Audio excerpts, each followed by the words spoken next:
IndyPram,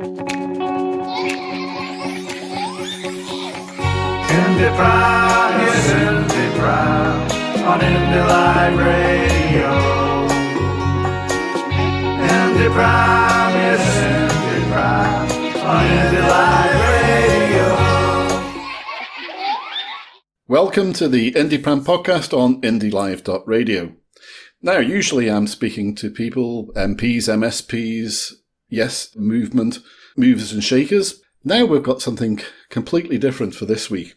I'm going to speak to two guests who originate from a country that was once ruled over by England and fought for its independence with blood, sweat and tears. Thousands died. This country was told that it would never survive as an independent country, and for quite a few years would not be traded with. Now, it's completely the opposite. They're the best of friends. They also have a so-called special relationship. So needless to say, I'm talking about America, and a very big event that's taking place this week is the American election. So I'd like to welcome to the IndyPram podcast Kat Cary. Hello, Kat. Hi, Freeman. How are you doing? I'm good. And also Michael Heaney. Good to be here, Ray. Pleased to have you both on. Kat, would you like to introduce yourself? Sure. My name's Kat Cary. It's my first time on the podcast. Not my first time on Indy Live, so I'll try and keep it brief. I live in Edinburgh. I go to the university. I'm doing a master's in international and European politics. I have two kids here, and I grew up in Milwaukee, Wisconsin. I'm currently a Florida voter and a volunteer with Democrats Abroad. Super. And Michael? My name is Michael Heaney. I am a political scientist. Currently, I am working at the University of Glasgow as a research fellow in the School of Social and Political Sciences. My main area of expertise is social movements, social networks, protest, lobbying, those kinds of politics. I'm mostly focused on American politics, but I'm also studying the independence movement in Scotland, which is how I know Ray. Super, Michael. Thanks very much indeed. Thanks, Kat. Right, this is a big week coming up. What are your impressions of how important this is going to be for not only the USA, but also the world, of what result occurs this week? Could I ask ladies first, Kat first? I think it's important. I don't think of it as an event happening. I think of it as the election ending on Tuesday, and hopefully we'll know the results fairly soon after. I think that not only the presidential election is important, but the congressional elections, especially the Senate, are very, very important. And I hope for the best. I really do. Michael? Well, I think this election is distinctly important because of the strong authoritarian tendencies that have been displayed by President Trump and the multitude of ways that he has violated governing norms and has really upset the delicate balance in the United States.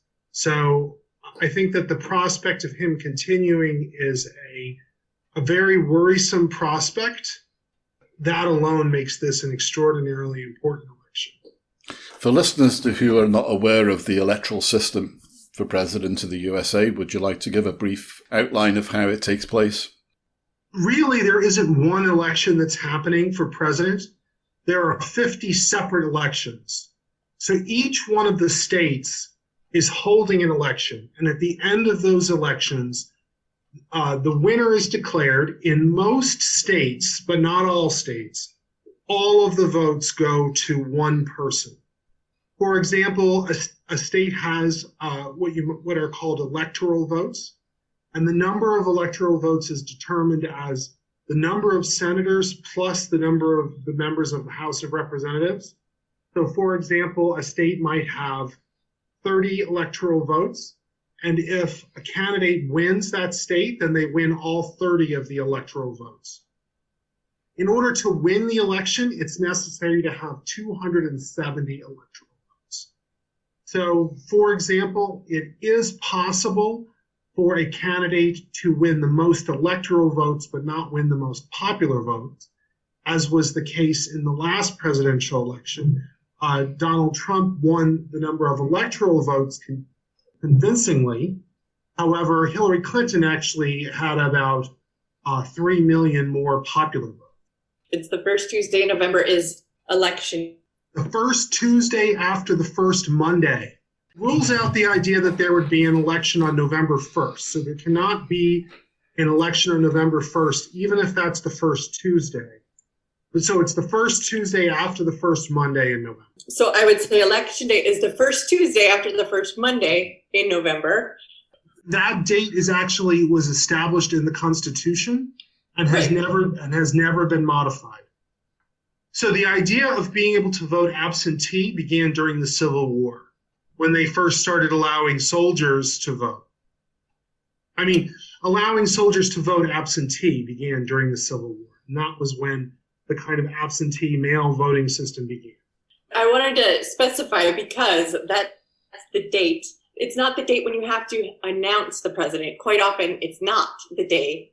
Like in 2000, it took a long time to announce who won the presidency, but that's the main election day. And I'm thinking of it as the end of the elections and not, the day when you go and vote. Because I voted a while ago, to be quite honest. Right. So how organized or disorganized would you say that is, even though it's been in place since the Constitution?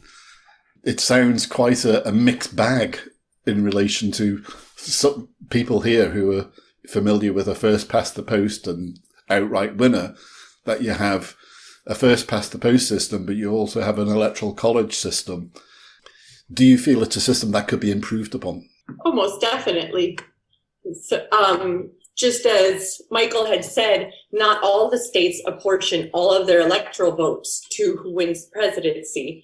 And right now, the Electoral College favors rural areas, where you'll see often the person who leads in the rural areas might lose the popular vote and still win the presidency. So some people want to do away with the Electoral College since it's in the Constitution and we have other things like climate change to worry about. I'm more in favor of making it a proportional amount of electoral votes as a kind of a shortcut right now. But that's one major thing that I would like to see happen in my lifetime. Mm-hmm. Michael? Well, I would support Kat's proposal about splitting the electoral votes proportionately rather than having a winner-take-all system. But that is something that would be determined at the state level. So I guess another interesting aspect of the system is that not only do the states decide how many electoral votes go to each candidate, but also the states run the election. So that there are 50 different sets of electoral rules that exist in the United States. And as a result, that tends to be a huge mess. And one of the problems is that sometimes there are political actors in a state that try to disrupt the electoral process. And we've seen some of that this year. So that is probably the number one thing that I am personally worried about at the moment, is that there will be state level efforts to interrupt the voting process. Really? Yeah, Cass? I have a lookout at the states that are battleground states with Republican governors. I'm keeping a very close eye on that. So how do you change a system to one that you would prefer? Well, I'll just start by saying I don't think there's any, even though Kat and I have both agreed that this is a great idea, and I think we're brilliant for coming to that agreement, I don't think there's any serious movement toward that right now. Yeah. And for the most part, the system has worked most of the time throughout American history, with some very notable exceptions. I think that what we're looking at right now this year is a very significant exception. And I'm not sure that revising the process or reforming the process is really what's needed. In other words, new electoral rules. I think more of what we need is a new electoral culture. Because one of the problems right now is that people in the United States, we're all at each other's throats. Everyone's ready to kill people from the other party. And I think we need more of a civic spirit where people all see themselves as being in it together. And there's no law. You can't pass a law to say, all Americans have to be civic minded and try to be in it together, right? You need people to change their minds and their attitudes, and we need political leaders who will do that. I totally agree with that. And it was kind of, as we were saying earlier, and not only in America are people just in there fighting, right? Another big thing that I am concerned with is the norm breaking that the current, not just the president, but all over, they're breaking rules and norms that aren't laws in the United States, just like they are in the United Kingdom. Has the internet opened up greater avenues and opportunities for such offences to be occurring? I don't think so. I think that it's something that's happened throughout history. It's sort of democracies a little bit.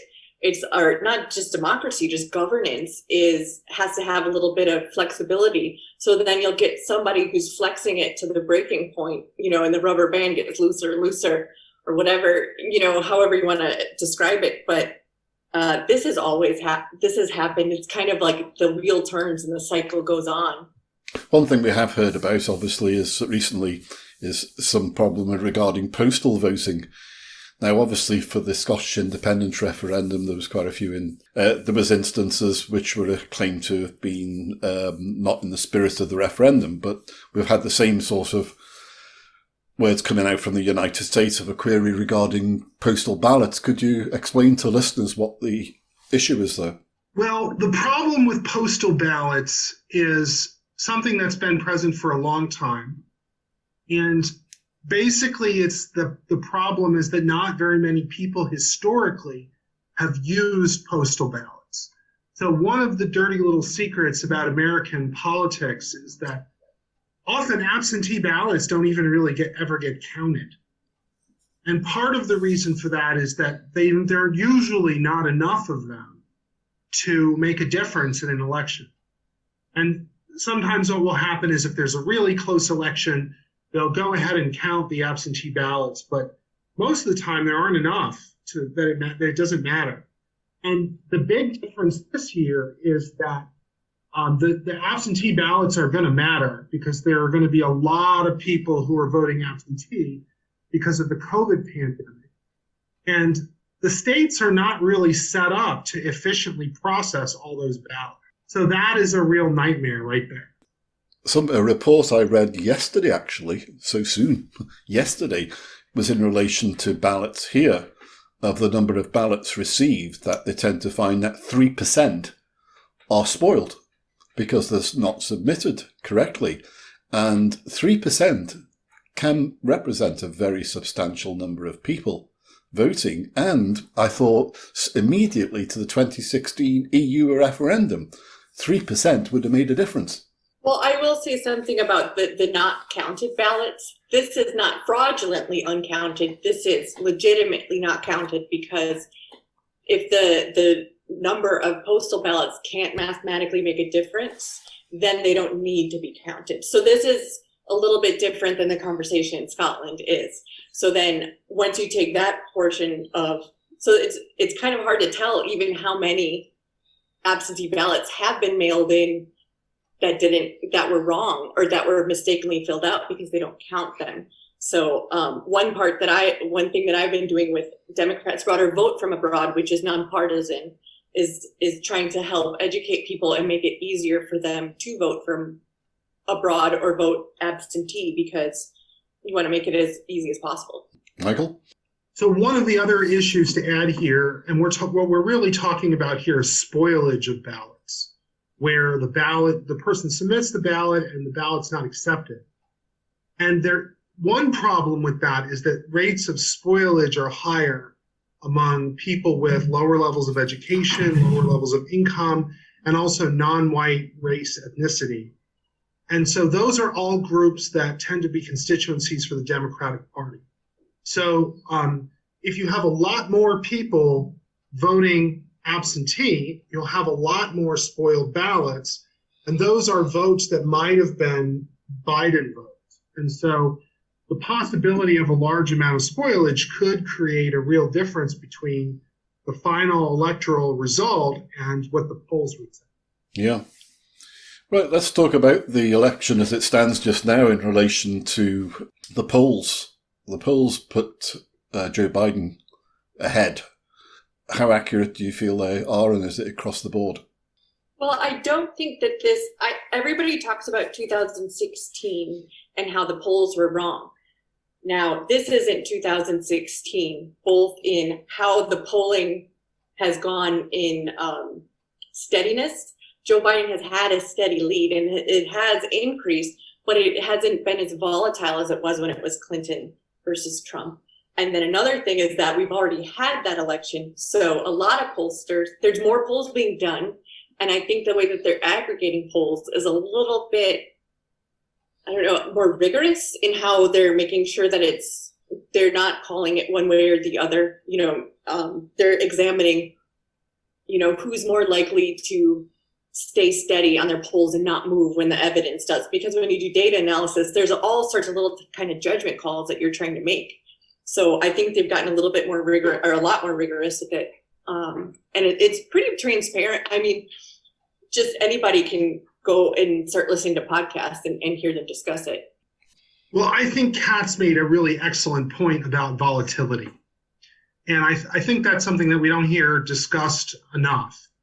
But in the last election, Hillary Clinton and Donald Trump traded the lead back and forth a number of times. What we've seen this time is that Joe Biden has had a steady lead over Donald Trump. One of the other differences is that Biden's percent share in the polls has been steadily above 50%.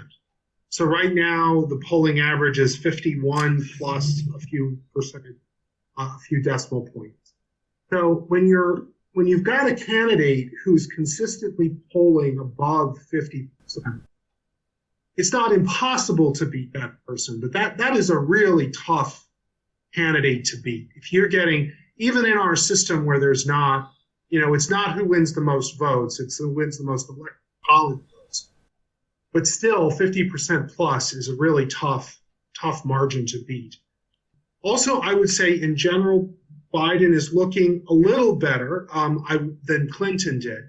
So in the key battleground states, Biden is about 2 points ahead of where Hillary Clinton was this time last year. And in the rest of the country, Biden is about 4 points ahead of where Hillary Clinton was. So the last election was a close election. Biden is doing a little better than Clinton did. The other thing I would say, though, so if we were just looking, if this were election were going to be determined simply based on people's preferences, I would say that it's a clear win for Biden. There are two other problems, right, though, that make it not so comfortable. One is that the polls probably do understate support for Trump, I think by about 1%, right? So, that can be a problem, like in a place like Wisconsin, that can be the difference between winning or not winning. The other thing is that we really don't know what is going to be the effect of voter intimidation perpetrated by Trump supporters and, other disruptive efforts to try to undermine the election. If this were a fair election, I would say it's going to be a Biden win. The problem is that the likelihood of dirty tricks is really high, and that favors Trump. With very few exceptions with UK elections, we don't really experience death. There was an MP, obviously, I think it was 2016, was killed. But I've been quite amazed, and I'm sure a lot of listeners will be as well, of the number of fatalities that have occurred during this election period. How much of a bearing do you think that will have on the voting intentions? I do know I saw some stuff from this summer where people went out on the Black Lives Matter marches and they said they were willing to give up their lives because if they got COVID and died, they got COVID and died. They're also risking bankruptcy, honestly, with the healthcare system as well. So I think that the will of people, I think actually this is looking to be an election with record-breaking turnout because you're telling Americans that they can't vote and they can't have a say. So what are Americans going to do? They're going to make sure that they have their say. So I think that I'm concerned about certain states like Michigan. They just blocked, they can open carry to the polls. And they tried to block it on the state level, and the U.S. Supreme Court said, no, you can't. You have to allow people to open carry their weapons to the polls. Michigan is where they tried to kidnap the governor. It's got a Democratic governor. So that's a state I'm really looking at and I'm worried about when it comes to voter intimidation and stuff like that. Pennsylvania is a state that's a key battleground, and they've got some litigation about how late their ballots can be taken. So I think people are ready to lay down their lives. I don't think it's going to hurt turnout, but I'm worried about not organized, but isolated incidents of violence at different polling places. Well, I agree with everything Kat said. I think she made a number of really excellent points. I think I would add to that by saying that while it is true that, efforts to disrupt people's participation just make some people more eager to go vote, there's all sorts of mechanisms that just make things really difficult, right? So one of the kind of classic tactics that has been used by Republicans has been systematically under-resourcing the polling places that are where minorities vote. So what that does is it makes it a case where, you have to wait in a very long line, hours of waiting to vote.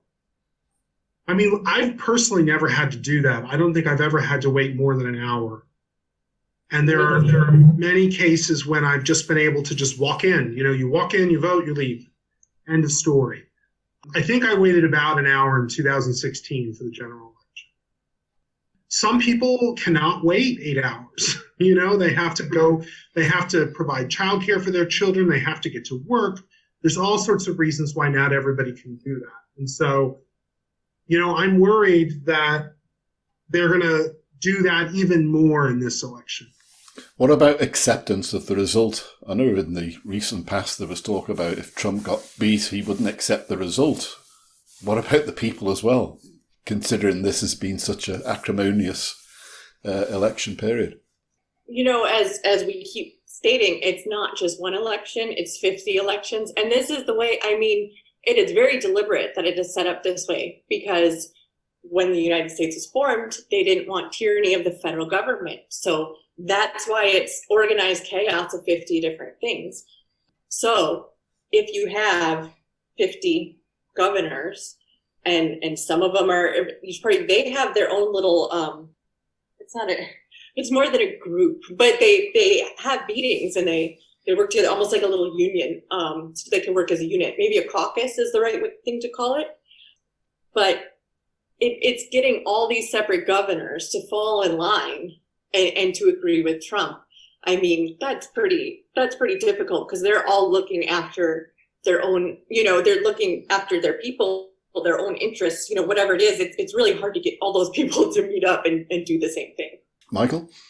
Well, in some ways, this is where I come in. This is where my research expertise is on protest. So I am expecting that there'll be significant protests following the election, really almost regardless of what happens.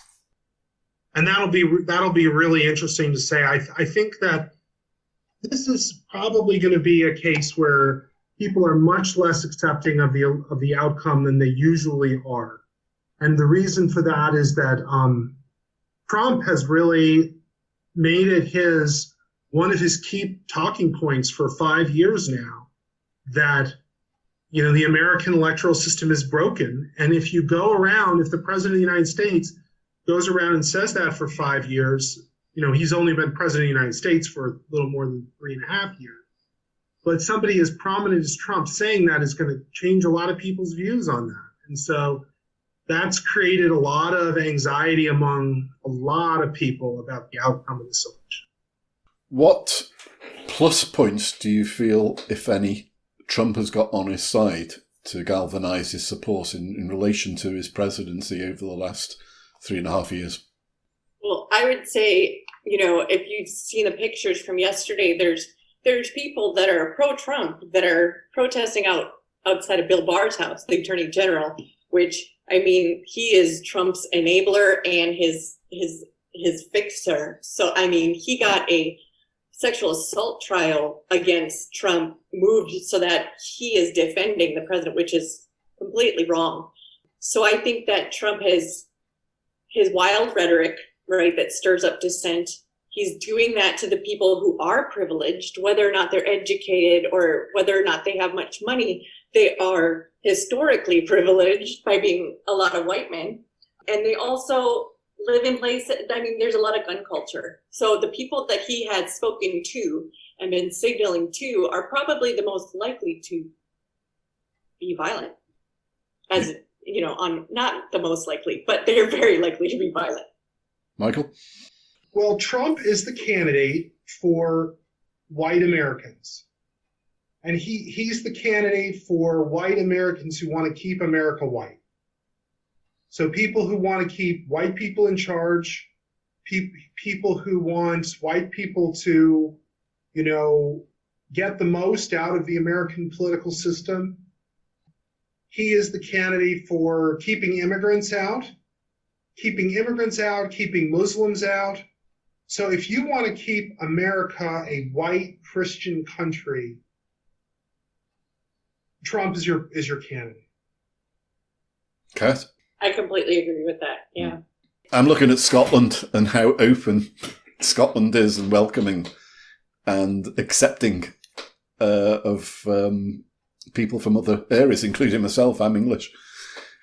In fairness, Scotland is a lot more white than America is right now. So Scotland is not really facing a situation where immigrants are challenged to the political power of white people.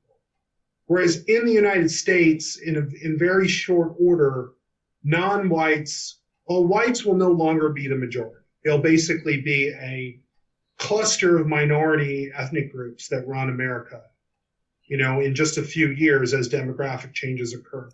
Scotland is not quite there yet. One thing Warren Beatty was forecasting some years ago was a tremendous financial crash. Under Trump, it's never occurred. It's the markets have actually continued to grow, which will obviously attract a lot of people who are more interested in money making and business. How much does that go in Trump's favor? Yes, I would say since COVID, that's a little bit less clear. So that's kind of been a stumbling block on his path that he didn't see coming. I'll also say that the stock market is not how wealthy people are in America. And there's a lot of economic levers that America has to pull because it's a superpower. And it's been stretched. The U.S. economy has been stretched. I don't know how close to the breaking point, but I do know that there was a lot of activity before the Great Depression, before that crashed, that had to do with volatile markets and maybe an economy that looked better than it was for the people who live there. I'm sure Michael might have a better grasp on that. I'm not an economist. Well, I'm not sure I have a better answer. I think Kat has given us a reasonable answer here. I mean, the United States is suffering from a great deal of economic inequality right now. And definitely the COVID crisis puts strain on that. You know, whether that will cause a system collapse or not. I mean, I think it seems unlikely that there would be such a collapse. But I mean, I wouldn't rule it out either. I think that it's fair to say that the country is suffering economically, particularly people who are less well off. Yeah. No, my thoughts were the fact that Joe Biden is so far consistently ahead in the polls, and I can't understand why Trump has actually kept up. He's kept that margin to a level where it is, considering how badly America is in relation to looking after its people insofar as this pandemic. And I'm actually quite staggered of how he's kept up such a relatively high mark in the polls. Well, I think the simple answer to that is that people are not voting for policies. They are voting for their social group. So if you are in that group that wants to keep America a white Christian country, you know, Trump is your man. no matter how bad his governance is. The other thing to think about is that Trump put 3 new justices on the U.S. Supreme Court, which has shifted the balance of power definitively in the conservative direction. So if you're the kind of person who, for example, places abortion as your most important issue, well, I mean, Trump has delivered on that big time. So Trump has delivered a court majority that could overturn abortion rights in the United States. So if you hold those views, Trump's your man. Yeah, because we see that in Poland this week, of course, with the loss of abortion rights. Kat, did you have anything to add? Yeah, I was going to say the argument over abortion rights and that being a single issue voting stance for a lot of Americans, it's hard to explain that here. It's really hard to, it's been years, it's been decades. I mean, my whole life, I remember hearing things about this where it's almost like a culture war thing where they have convinced people that being pro-life or pro-choice makes someone good or bad in everything. And that's people's identity is, and actually Trump has been so bad that it's gotten to the point where I've heard people say, well, I'm pro-life, I'm pro-whole life. So he's actually taken some pro-lifers and turned it around where they say, wait, maybe abortion's not the biggest deal. So a lot of this is I often say that this government and Trump and McConnell, they're a sign of the times and a sign of just these projects and these efforts to tell people or to get people to group and say, this is the most important thing for me. How much bearing do you feel that the running mates of the candidates have on the way people vote, or no bearing at all? Pence wasn't Trump's VP. I mean, I know it's his re-election, but he would have never won without Pence, I don't think. Mm-hmm. I was thinking more of the fact that Joe Biden has a female running partner, of what sort of persuasion or assistance that would give him, especially as she is so much younger and could potentially be a future president. Well, most of the political science research on this topic shows that choice of vice presidential running mate doesn't really make a difference in people's vote choices.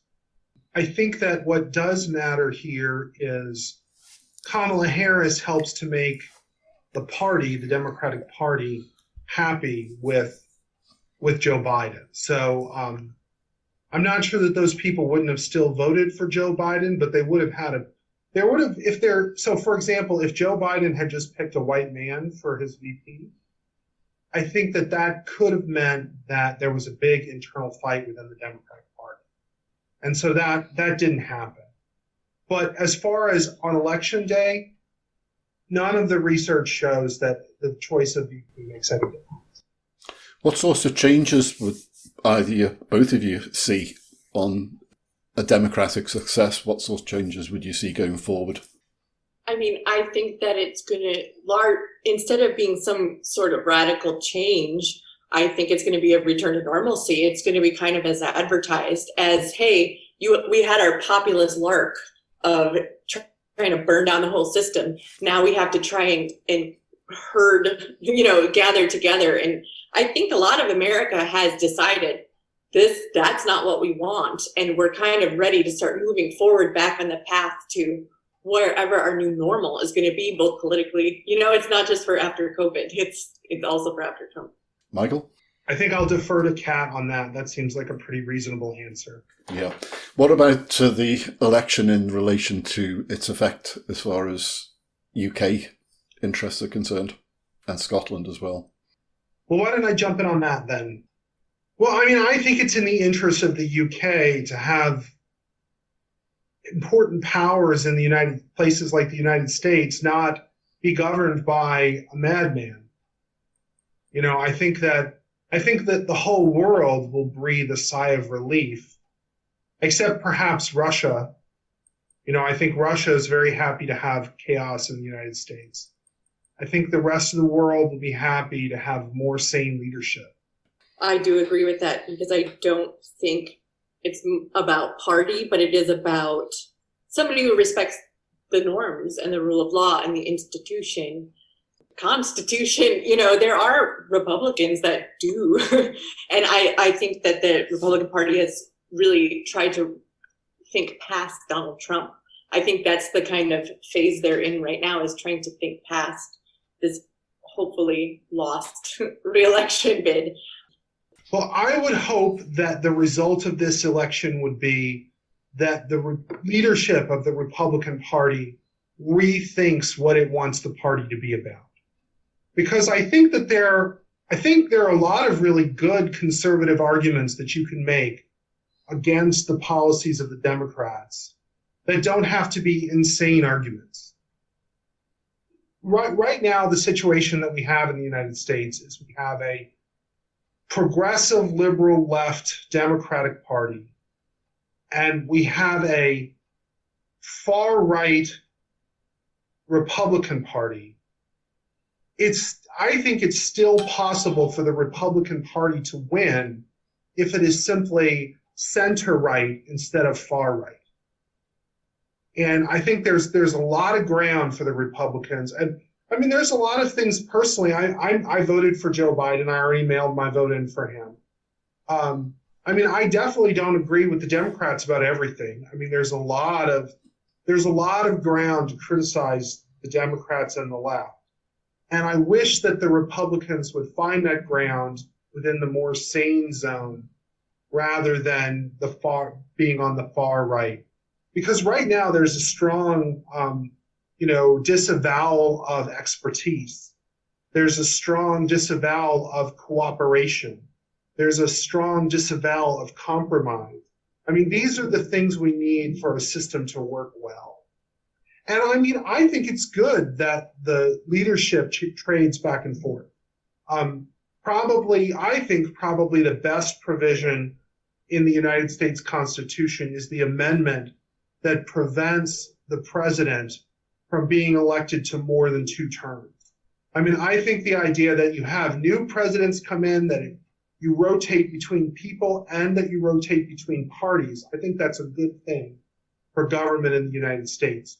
But if we're going to have a 2-party system, I think we need to have those 2 parties both be good parties, right? Both be parties that are fighting for the good of the country, both parties that respect one another. But if you have parties that are trying to burn the system down, that's bad news for everyone in the world. I really, after living here for quite a few years, I never thought that I'd ever find anything good about the 2-party system. But one thing that I have, come to appreciate is that I don't expect to necessarily like who I'm voting for. I don't necessarily think my ideology and my vision is going to be president or should be president. Joe Biden is much more in the center than I am personally. But I understand that because the Republican Party is so far to the right, there's a lot of conservatives that are politically homeless and a lot of independent voters who are either, more conservative or more liberal. I think that this is necessary. And I think Kamala Harris is also not my ideological choice, but I think it's something like 9 out of 10 Black women, 9 out of 10 Black people vote for the Democrats, and they are more conservative also. So a lot of this is the Democratic Party putting forward the person that most Americans want to see. So even though that's not my personal opinion, that's fine. I was in the military, so you kind of got to just deal with what you got. You can't spend all your time looking backwards saying you wish you had your old leader back. And I do think America's a little bit more forward thinking than Scotland or the UK in that sort of deal. Yeah, because even here with the multi-party system, for example, there's no way you agree with 100% of all the policies of that particular party. And people openly say that, and I will openly say that sometimes there's wee snippets of another party which I feel, I wish we'd thought of that or would bring that on the manifesto.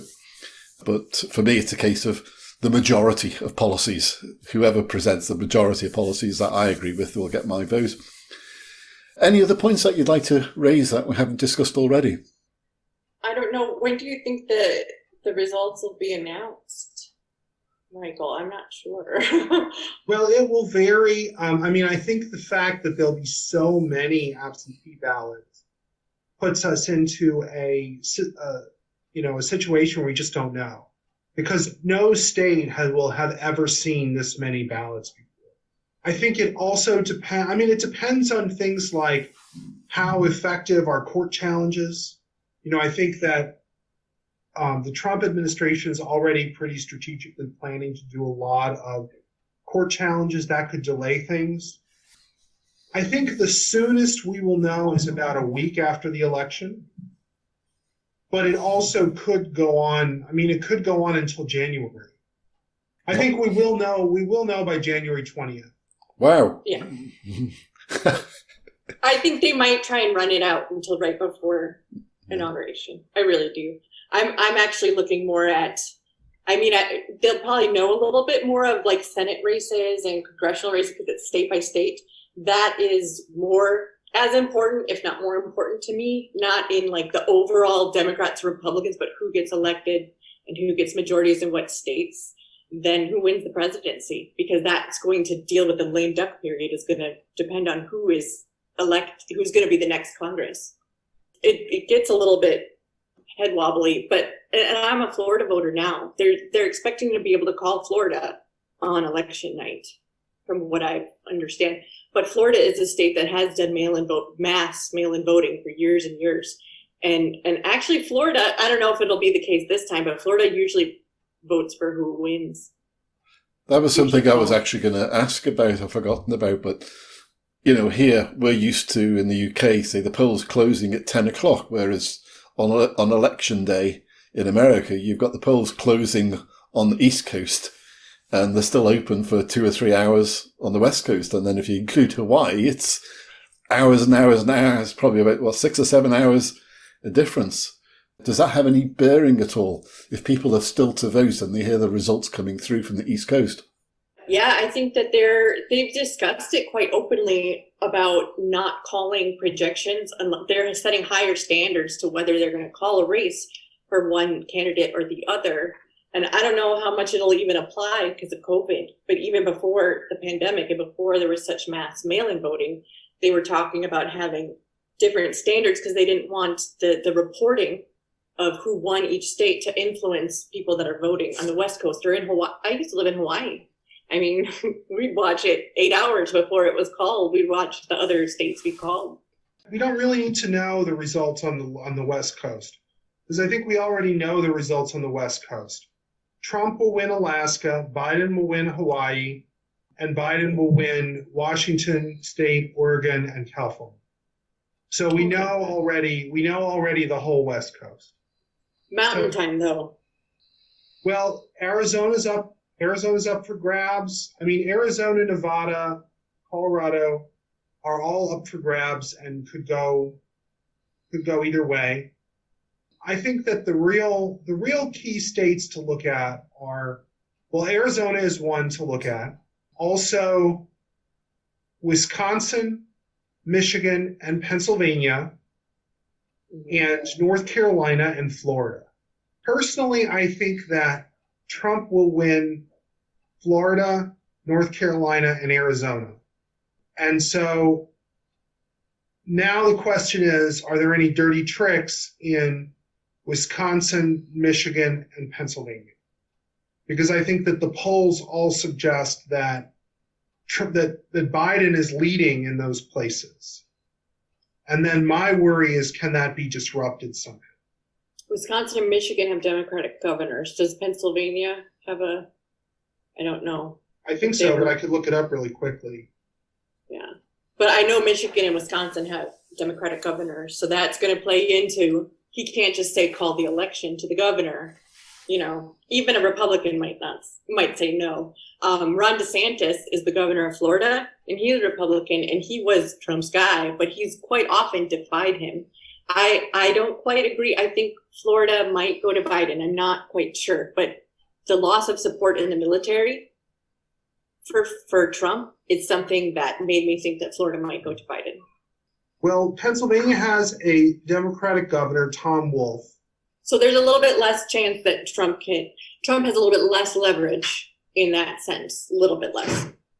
Well, this is also not necessarily done on a centralized level, right? So we're not necessarily talking about the governor of the state coming in and disrupting.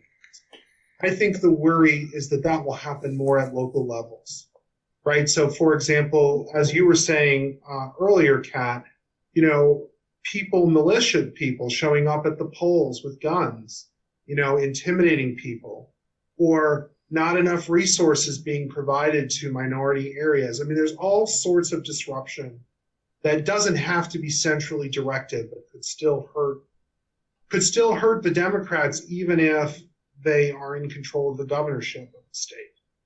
Yeah, I think the governor can order the elections to shut down. I mean, I think then you can take it to the court that day, but I think that's one of the things that a governor can do. Well, my worry is about autonomous actors, autonomous people, like the Proud Boys, like militias, that will come in and be disruptive during the voting process, and that could potentially substantially affect who gets to vote. I agree. I think it's a lot less. That's what I'm worried about. Yeah. People talk about civil war and all this big stuff. It's more about individual private citizens or their private militia groups, not really militias, because militias are regulated. There are legal entities that are militias. They're actually kind of worried and they don't want their members to be there. I've heard some militia people in Wisconsin, like people that run them, say like, no, we're actually like, we want to stay completely out of that because they're legitimate. So there's areas in the United States where it's kind of normal. It's not normal, but it's not unheard of to know people that are in militias.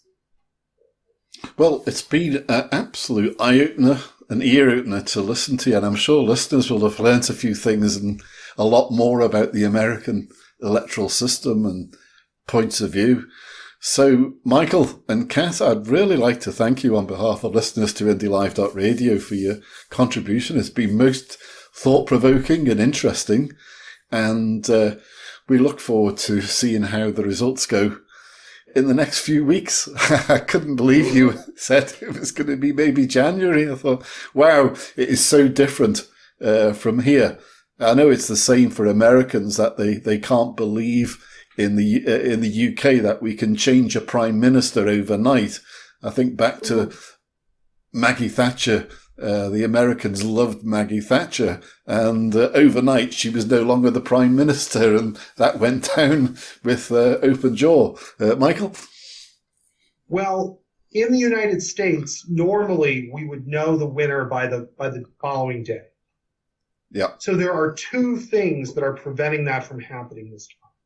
One is the unusual situation created by the COVID pandemic, and two is the unusual situation where the President of the United States has so actively undermined the political institutions of the country. So the idea that it might take until January 20th in the United States is unusual for the United States.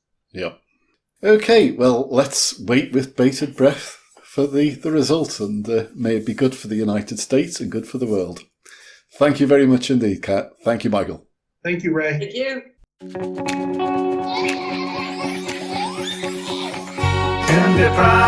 yes, IndyPram on Indy Live Radio.